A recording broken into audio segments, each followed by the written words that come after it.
Senator from Washington. Mr. President, I come to the floor. I've been listening to this debate by my colleagues, but I came to share a few thoughts about the passing of our dear friend, Senator Frank Lautenberg. He was a dear friend, a colleague. I originally sat on this floor in the Senate, and he sat right behind me. We shared seats together on the Commerce Committee, and I can tell you that Frank's wit was as quick as his downhill slalom skiing. He always had something funny to say. We knew him as somebody who had been in one of the largest computer services company, ADP, and helped get that company started, and as somebody who represented one of the last World War II veterans in this body. He served here for almost 30 years, and what always amazed me about Frank is that he brought that business attitude to the United States Senate when it came to legislating. That is, that results mattered. And because of that, he had a long list of legislative accomplishments. I don't know if everybody, because of the turnover in the Senate, realize how many things that Frank accomplished. Many people have talked about some of them: banning smoking on airplanes, lowering the threshold for drunk driving, better protection against toxic chemicals, helping to improve the everyday safety of Americans, improving the quality of our environmental laws in the United States. He also had an amendment that helped allow for better refugee status for members of historically prosecuted groups to easily get refugee status in the United States. So he did many, many things while he was here in the United States Senate. And he worked very hard because of that experience in World War II and being a veteran and going to school on the GI Bill. Somebody who lost his father at a very early age. He used that GI Bill to get the education he needed to do these incredible things. And when Frank had a victory, he didn't stop at that victory. He kept going.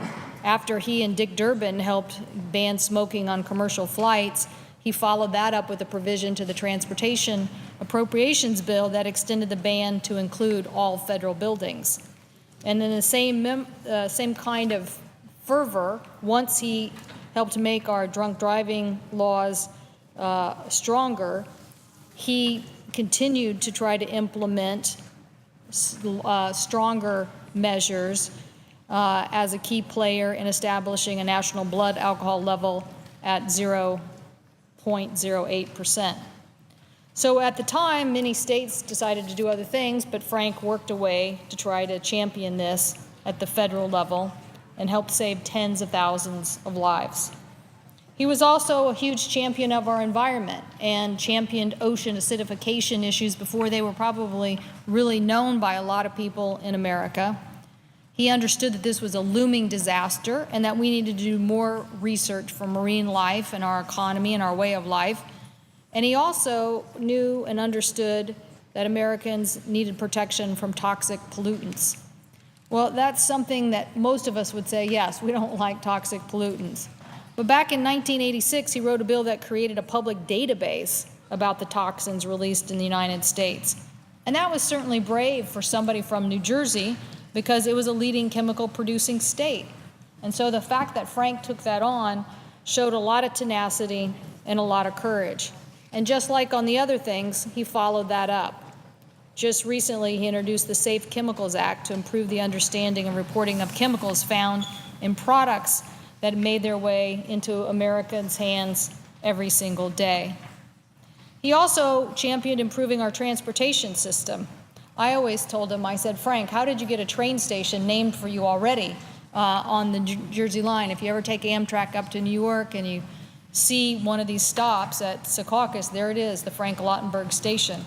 Well, he had been a great champion for Amtrak, but he'd also been a great champion for freight and freight mobility. He knew that was something important to New Jersey as a major port in our country, and he wanted to make sure that not only people, but product got to where they needed to go and got there on time.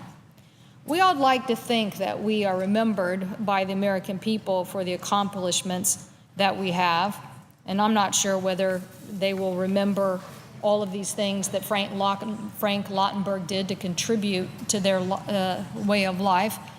I can tell you, though, but when I think about his advocacy for a modernized GI Bill, or the no smoking on planes, I can tell you that he touched the lives of millions of Americans. He also had tenacity. He had the tenacity once to help a boy from New Jersey who had been involved in a domestic dispute where the father had lost custody, and the young boy at that time, Sean Goldman, who was from New Jersey, had been taken by a family member and was in Brazil. His father tried going through the Brazilian courts for years to get him back, but it really wasn't until Frank Lautenberg joined the fight that he was able to be successful in the same tenacity by holding up a general systems of preferences bill here in the United States Senate.